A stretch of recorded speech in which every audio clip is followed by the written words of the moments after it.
যেই পেশায় আমি দেখি যে সম্মানটা যতটুকু পাওয়ার কথা ততটুকু তারা পায় না। তা সেই পেশাটাকে তুলে ধরি গল্পে, গল্পে সাহিত্যিক রূপ দিই।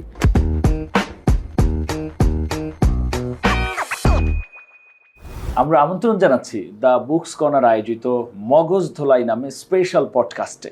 আজকে আমাদের এই পডকাস্টে যিনি আসেন তিনি হচ্ছেন রাহিতুল ইসলাম। তিনি বাংলাদেশের আইসিটি সাংবাদিকতার জগৎকে একটা ভিন্ন লেভেলে নিয়ে গেছেন। তিনি আইসিটি সাংবাদিকতার পাশাপাশি তিনি কিন্তু এখন লেখক বনে গেছেন। চলুন তাহলে আমরা আজকে আমন্ত্রণ জানাই রাহিতুল ইসলামকে। কেমন আছেন? এই যে ভালো।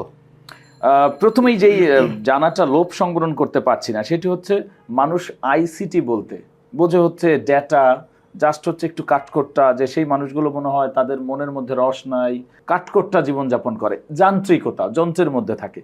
তার মধ্যে কিভাবে আপনি রোমান্টিকতা খুঁজে পেলেন বা এই ভালোবাসার রসবোধ ঢুকিয়ে দিলেন?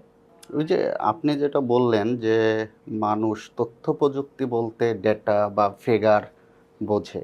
এই ভিতরে একটা না বোঝার অনেক একটা বড় দিক হচ্ছে এই যে যারা তথ্য প্রযুক্তিতে কাজ করে তাদের তাদেরও পিছনের একটা গল্প আছে, তাদের একটা স্ট্রাগল আছে।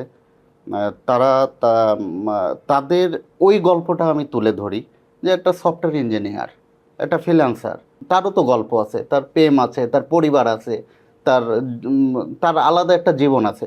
ওই জীবনটাইকে আমি হলো মানে একটা সাহিত্যিক রূপ দিই, যেটা মানুষ সহজভাবে পড়তে পারে এবং জানতে পারে যে তথ্য প্রযুক্তি আসলে কঠিন না। যদি জানা থাকে, যদি ওটাকে সহজভাবে তুলে ধরতে পারি, পাঠকরা সেটা খুব সুন্দরভাবে ওটা বুঝতে পারে। এবং আপনার কারণে যেটি আসলে এই মানে আমাদের এখানে এস্টাবলিশ হয়েছে যে বিশেষ করে পেশাগুলো ধরে ধরে আপনি লেখেন, এবং অনেক পেশা যেখানে একটু আমরা আন্ডারমাইন করতাম বা তারা তো পরিচিত না, কিন্তু পেশা হিসাবে অনেক বেশি সফল তারা, সেই ক্ষেত্রে আপনি অনেক বড় ভূমিকা রেখেছেন। এই চিন্তাটা কিভাবে আসলো যে আমি শেফদের নিয়ে লিখবো, কল সেন্টারে অপরাজিতা বা কল সেন্টারে যারা কাজ করেন তাদের জীবন যুদ্ধ বা তাদের জীবনটাকে উপন্যাসে রং দিব?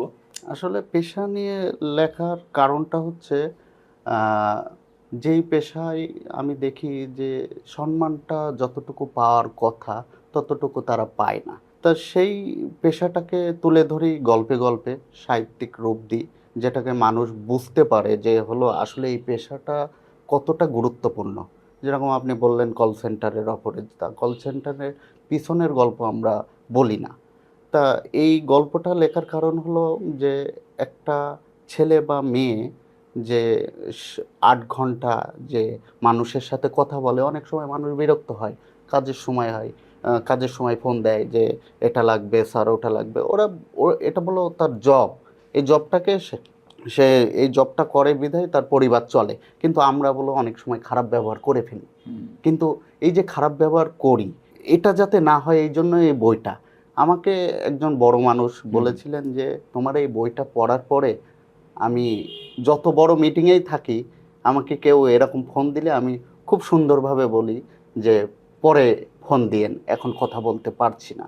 ঠিক তার আছে? মানে বড় পরিবর্তন। হ্যাঁ, তা এই যে মানুষ পড়ার পরে জানে যে ওদের পিছনের গল্পটা, ওদের কষ্টটা, এটাই ওর রুজি রুটি, এটা দিয়েই তার পরিবার চলে। তার সাথে একটু ভালো ব্যবহার করলে আমাদের ক্ষতি নাই। তাই এই পেশাগুলোকে আসলে আমাদের একটু মানে সম্মান দেওয়া উচিত যার যার জায়গা থেকে। মানে দেখা গেলো যে এটা সাহিত্যিক কাজ করার পাশাপাশি আবার সামাজিক পরিবর্তনের ভূমিকা হ্যাঁ, রাখছে। অবশ্যই। কারণ হলো মানে কল সেন্টারে কাজ করে লাখ লাখ ছেলে মেয়ে। তাদের তারা মানে সবসময় একটা মানে কানে হেডফোন বলেন, বলেন, তাদের একটা আম মানে ৮ ঘন্টা একটা প্রেশার যায়। তারা যে কাজটা করতেছে এটা মানে তাদের জন্য গুরুত্বপূর্ণ এবং মানে অনেক তথ্য তারা। সেক্ষেত্রে আপনার কাছ থেকে যদি একটু শুনি, এরকম কতগুলো পেশা নিয়ে আপনি উপন্যাস বা গল্প লিখেছেন?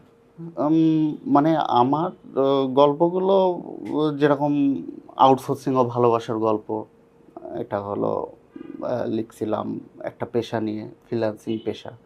যেই পেশাটা মানুষ সহজে বুঝতো না। অনেকে ভাবতো ফ্রিল্যান্সিং কী? এটা বোঝাইতে হয়েছে। এবং একটা মিথ বা একটা কথা প্রচলন আছে যে আগে ফ্রিল্যান্সারদের কাছে বিয়ে টিয়ে দিতেও অনেকে হ্যাঁ, লজ্জা বোধ করতো। এটা নিয়ে অনেক কথা হয়েছে, এটা নিয়ে অনেক কথা এখনো হয়, এখন একটু কম হয়। আমি যখন লিখছি তখন বেশি হতো হ্যাঁ, যে হ্যাঁ। এটা কি, একটা ছেলে বা একটা মেয়ে কম্পিউটারে কি করে, হ্যাঁ, সারাদিন বসে বসে। তাই এটা একটা কৌতূহল ছিল।